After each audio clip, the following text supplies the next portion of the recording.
একজন মহিলার জন্য দুইজন পুরুষ মানুষ সবচাইতে ভয়ঙ্কর এবং ঈমান কেড়ে নেওয়ার মতো। একটা হচ্ছে তার দোলা ভাই, আর একটা হচ্ছে দেবর। দেখ, আমারে আল্লাহ এদিক থেকেও বাঁচিয়েছে, আমি কারো দেবরও না, দোলা ভাই। এজন্য আশা করছে আমরা এখন থেকে সামনে মেয়েদেরকে, মাদেরকে, বোনদেরকে এরকম পোশাক বানিয়ে দেব। মারা, বোনরা, বউরাও আপনারা স্বামীকে এটা বলবেন যে আমার হাত পর্যন্ত হাতা দিয়ে বানিয়ে দেন, পা পর্যন্ত লম্বা, নিচে ছায়া থাকবে বা পায়জামা থাকবে, ভেতরে ব্লাউজ গায়ে দেওয়া লাগবে, ওপরে একটা ওড়না দেবেন, এমন সেলাই করে নেবেন দরকার হয় দর্জি দিয়ে, যেটা শুধু মাথাটা আর মুখটা এতটুকু বেরিয়ে থাকবে, মুখটা পুরাটা ঢেকে যাবে। এমন সিস্টেম পাওয়া যাচ্ছে এখন। পর্দার এই যে পোশাকটা, এটা কি আল্লাহ খেলা করার জন্য দিয়েছে? কত বড় গুরুত্বপূর্ণ জানেন?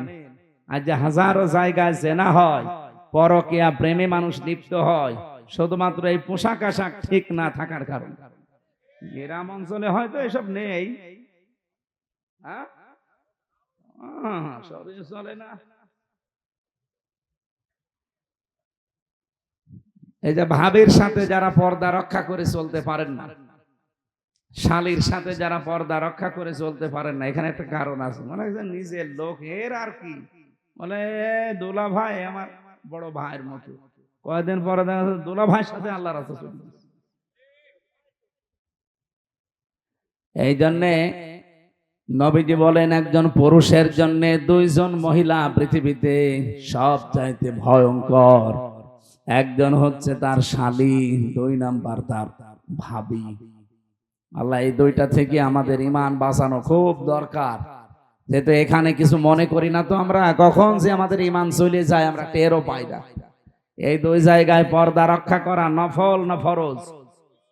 বলেন বলেন। আমি বেঁচে গেছি যে আমি এক বাপের এক ছেলে, আমার কোনো ভাবি নেই, আর আমি যারে বিয়ে করেছি আমার কোনো শালীও নেই। আলহামদুলিল্লাহ। যাক, দুটো জিনিস থেকে আল্লাহ আমারে বাঁচিয়েছে। একজন মহিলার জন্য দুইজন পুরুষ মানুষ সবচাইতে ভয়ঙ্কর এবং ঈমান কেড়ে নেওয়ার মতো। একটা হচ্ছে তার দোলা ভাই, আর একটা হচ্ছে দেবর। দেখ, আমারে আল্লাহ এদিক থেকেও বাঁচিয়েছে, আমি কারো দেবরও না, দোলা ভাই। আমার তো নেই ম্যাডামই, আমার দোলা ভাই বলবে কে? ওই চাচা তো, মামা তো, খালা তো যারা আছে, ও চাচার সাথে কোনোদিন দেখাও হয় না, ও দোলা ভাই বলেও না।